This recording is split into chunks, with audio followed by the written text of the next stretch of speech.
If you want to hear some stories, I sat and talked with him a little bit before the service. I really don't know him that well. Just met him. We did some stuff with him last week in the band and all this. But my man here has been down the road. He can tell you anything and everything about why not to make the wrong choice.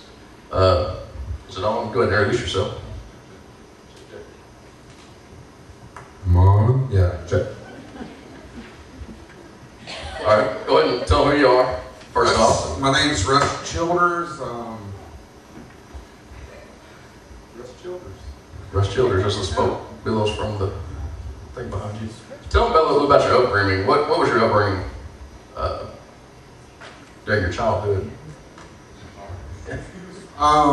Raised in church, like a lot of people.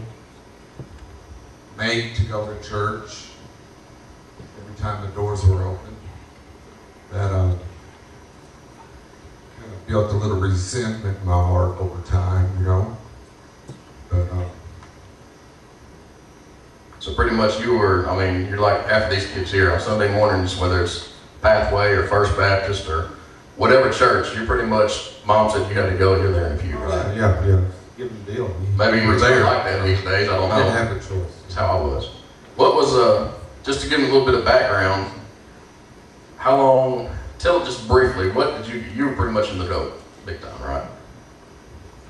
Yeah. For how about as much as you could, really. Easier to make a list of things that I haven't done. You're waving at me. What's up? Microphone. Switch. Sorry. Is there a white mic? Where's the white mic?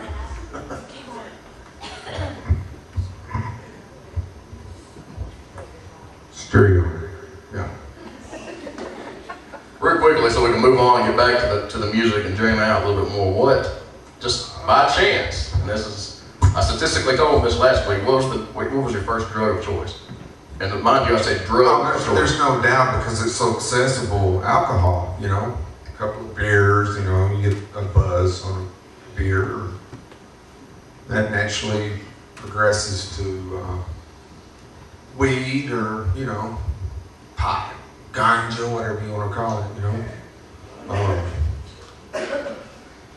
Anyone that tells you that marijuana is not a gateway drug to harder drugs, they're lying, because if you didn't ever try pot, you would never be introduced to those other drugs. I don't believe that you would even want to. It's just a natural progression, you know, over time. Go ahead and tell them about what you consider your darkest moment or moments is. If we can narrow it down. You've told me a few stories before, but just be real with them. Man. Well, I've got about 5 years I can't account for at all. I mean, seriously. I drank myself until I passed out every day for 5 years. I'm sure my liver's good today. But I think probably the lowest moment, I'd done a bunch of cocaine and I'd been up a couple, 3 days, whatever, partying and doing whatnot. And, you know, the devil was surely talking to me. He was saying, yeah, man, just shoot yourself, you know, you're worthless. And so I got out the pistol, you know, had a 38 special. And I don't know if you know anything about guns, but 38s don't misfire, usually. It's a revolver. And I stuck it to my head and cocked it and pulled the trigger, and it didn't go off. And I was going, wow. Must have a bigger purpose, you know? I think I may have had possibly a small meltdown at that point, you know, I'm sure I did. That was probably the lowest moment, because I mean, to take your life, I mean, but thankfully it didn't go off from here. What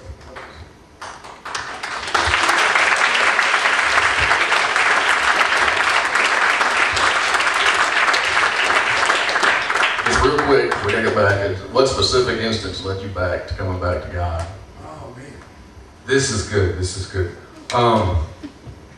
Okay, I did exactly 18 years in church. I did exactly 18 years out of church, and I was playing in a band and always doing that. Tried not to work as much as I could, get away with. Let's see. It's just I had a dream in 1999. I had this reoccurring dream. And it's just like in the movies, I was standing at the throne of God, or stairwell, and you got the clouds billowing and the whole bit. And I was standing there before my Maker, had an angel on either side of me. And you couldn't look up at the throne, it was just a bright light. You couldn't look at it at all.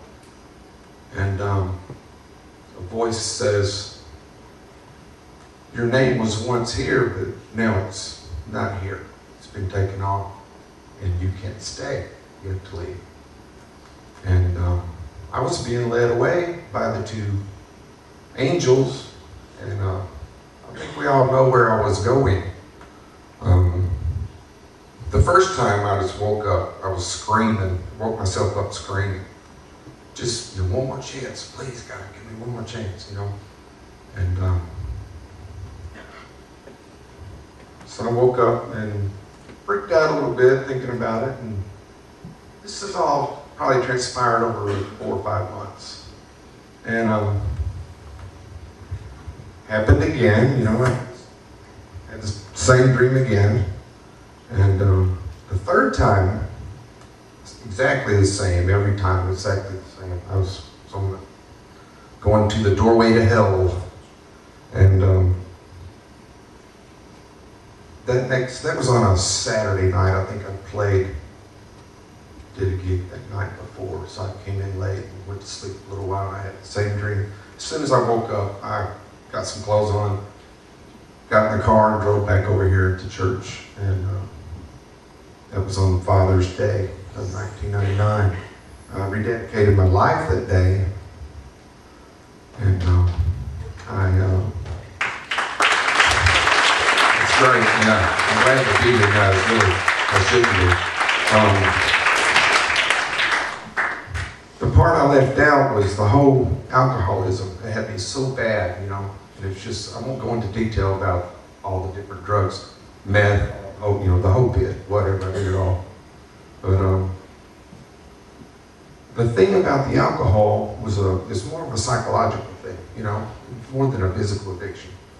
And I'm pretty sure by drinking myself till I passed out for 5 years, that's pretty serious stuff. But I relapsed a couple of times after that Father's Day, and the devil had a heyday with that. He loved it. You're a loser, dude. You're no good. Can't even hang in there, Go ahead and get another bottle, man. Get another bottle. So,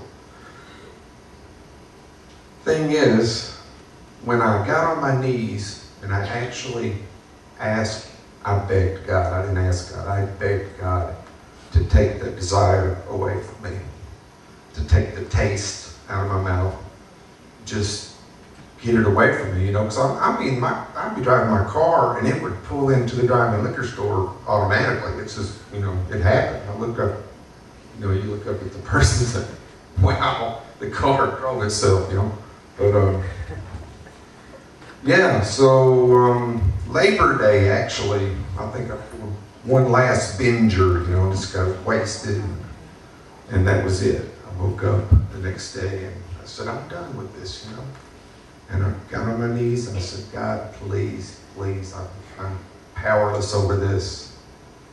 And there's nothing I can do, and I can't do it without you. And he took it away, because I was sincere, he knew it, and he took the desire away. I haven't had a drink since 1999, and for 11 years in.